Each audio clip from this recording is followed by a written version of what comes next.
Unless you're a Timberwolves fan, there's a chance you might have missed a lot of what Anthony Edwards was doing on the court during the season last year.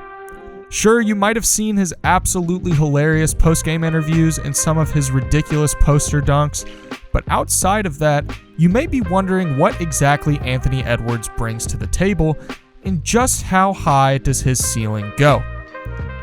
Well, that's what I'm going to share with you today. I'm going to break down what Edwards did this past season that's so impressive and why I think he's a player that has all the upside in the world.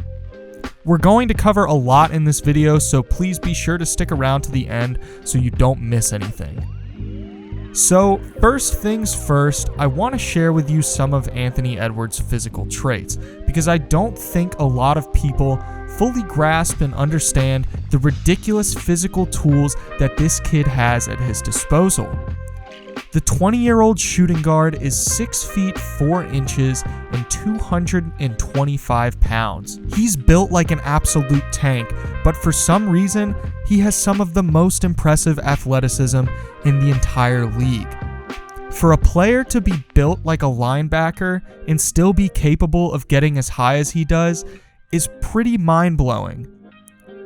So, taking a relatively surface-level look at his stats on the season, he averaged 19.3 points per game, 4.7 rebounds per game, and 2.9 assists per game, while shooting 41.7% from the field, 32.9% from 3, and 77% from the line. Obviously, that efficiency at a glance isn't the most impressive thing in the world, but what I really want to look at is the last 25 games of the season. Now, the reason I'm taking a look at this specific span of time is that this is when the Timberwolves were given a new coach, Cat and D'Lo were starting to get healthy again, and Edwards had been given time to get used to the NBA, get a feel for defense, get a feel for the offense, things like that. Now, in these 25 games, he averaged 23.4 points per game, 5.1 rebounds per game, 3.8 assists per game.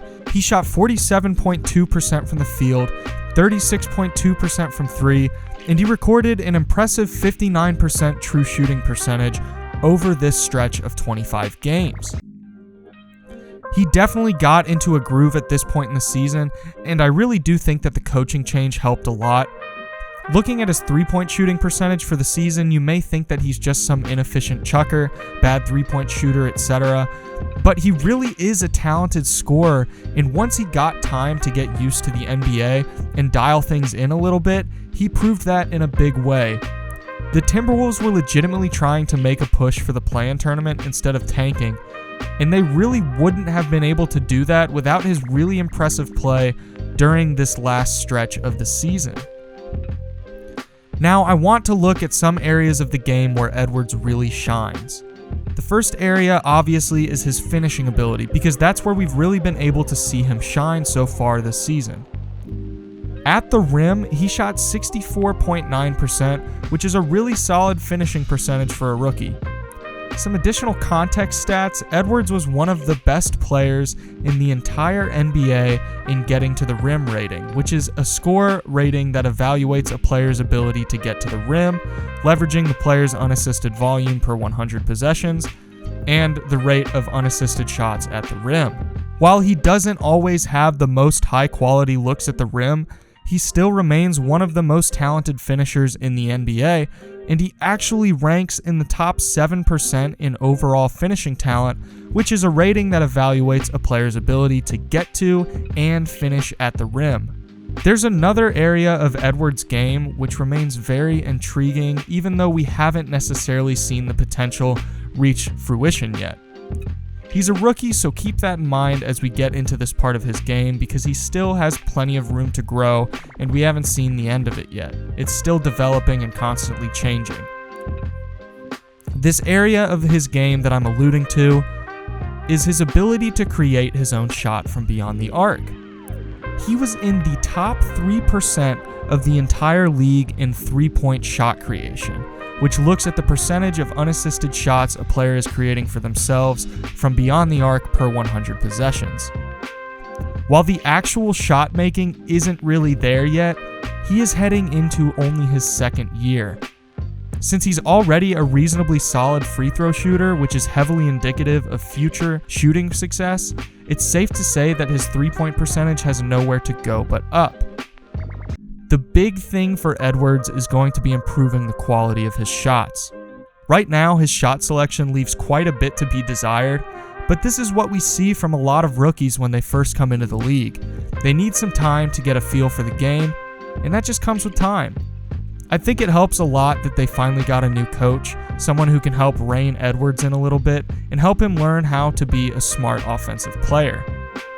Now, there are some weaknesses to his game that he definitely needs to improve on, primarily on the defensive end. He's a relatively lackluster rebounder. Even when you compare him to other guards, he doesn't have the greatest perimeter defense in the world, so he definitely needs to improve in those areas.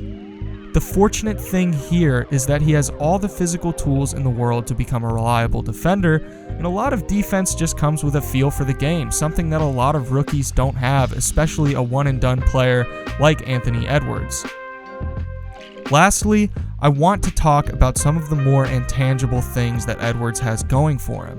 Things that can't be taught, things that a player is born with and that are just a part of their personality. If you haven't noticed by now, this kid has absolutely unlimited swagger. His confidence, both on and off the court, are something that can only serve to benefit his game.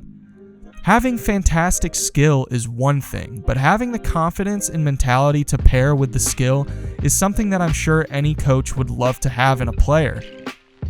Don't get me wrong, overconfidence can end up being a really bad thing for some players, but I think with Edwards, having his current level of confidence coupled with a certain degree of discipline is the recipe for an absolute superstar.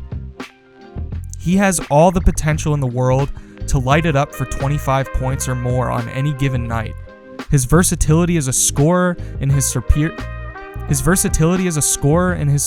athleticism make him a prime candidate to notch a scoring title, if not multiple, at some point in his career. There aren't many players that you can say that about, and even more so players of his age. It's really easy to get infatuated with the LaMelo Balls and the Cade Cunninghams of the NBA, and don't get me wrong, I'm big fans of both of those players, but there's something intriguing about just a pure scorer like Anthony Edwards. I think NBA fans nowadays get hung up on the idea of players with versatility, and due to the era of positionless basketball, it's easy to forget about players that can't pass, score, rebound, and defend because they're not Swiss Army knives. Those players are valuable, don't get me wrong, and I think those players are also recipes for superstars, but not all of them are going to wind up being superstars. It's been a long time since we've seen a rookie come in who has the ability to just be this monster scoring machine. Edwards has multiple 30-point and even 40-point games this season.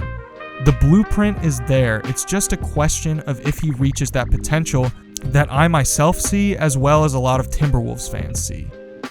So do you think that Anthony Edwards has superstar potential? Be sure to let me know in the comments below, and as always, if you're new to the channel, be sure to leave a like and subscribe. I'm posting videos like this all the time, so thank you for watching, and I'll see you guys in the next one. Thanks.